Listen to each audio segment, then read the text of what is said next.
আবারও ব্যারাকপুর জুড়ে পোস্টার। ব্যারাকপুর জুড়ে ব্যারাকপুর সাংসদ পার্থ ভৌমিকের নামে পড়ল পোস্টার।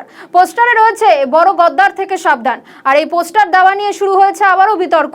ব্যারাকপুর লোকসভা কেন্দ্র নাগরিকবৃন্দের তরফ থেকে এই পোস্টার দেওয়া হয়েছে এমনটাই বলা হচ্ছে।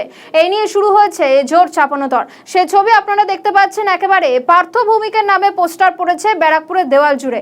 এবং স্বাভাবিকভাবে কারা এই পোস্টার দিয়ে গেছে এই বিতর্ক ইতিমধ্যেই শুরু হয়েছে। পোস্টারে লেখা রয়েছে এই গদ্দার থেকে সাবধান। আর এই পোস্টার বিতর্কে রীতিমতন রাজ্য রাজনীতি আবারও সরগরম। আমরা যাচ্ছি না, কিন্তু যারা পোস্টার করছে, যারা কোনো অভিযোগ আনতে চাইছে, তাদেরকে আমি প্রকাশ্যে আপনাদের মাধ্যমে বলছি সামনে এসে বলুন। আমি এই কালচারকে পছন্দ করি না।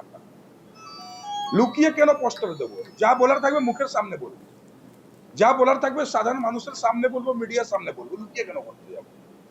যদি কোনো লোক ভুল করেছে তাকে ভুল বলতে আমার কি অসুবিধা? প্রকাশ্যে বলবো।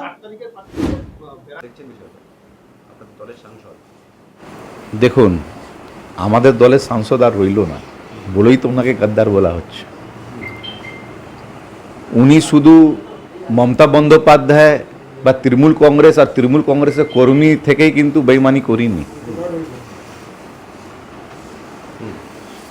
5,20,231 জন ভোটার 2024 পার্লামেন্ট ইলেকশনে বিজেপির বিরুদ্ধে ওনাকে ভোট দিয়ে নির্বাচিত করেছিল।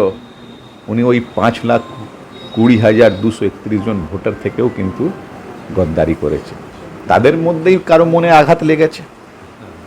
ওরাও তো আমাদের ব্যারাকপুর লোকসভার নাগরিক নেই, হয়তো তারা লাগিয়েছে। কিন্তু ওই পোস্টার থেকে যে লেখা এই গদ্দার থেকে সাবধান, এখান থেকে দুটা মেসেজ পাচ্ছি। একটা মেসেজ যে পোস্টার লাগিয়েছে ব্যারাকপুর জনগণকে মেসেজ দিতে চাইছে কি এরকম নেতা, এরকম গদ্দার থেকে সাবধান, এ কারণ না, কখনো পাল্টি খেয়ে যেতে পারে। আর দ্বিতীয় মেসেজ মনে হয় বিজেপি উচ্চ নেতৃত্বের কাছে পৌঁছে দিতে চাইছে কি মমতা বন্দ্যোপাধ্যায় থেকে এত কিছু পাওয়ার পর, 3বার এমএলএ, মন্ত্রী, সাংসদ, এত কিছু পাওয়ার পর যদি মমতা বন্দ্যোপাধ্যায়ের সাথে বেইমানি করতে পারে, সে মোদি, অমিত শাহ, শুভেন্দু অধিকারী থেকেও বেইমানি করতে পারে।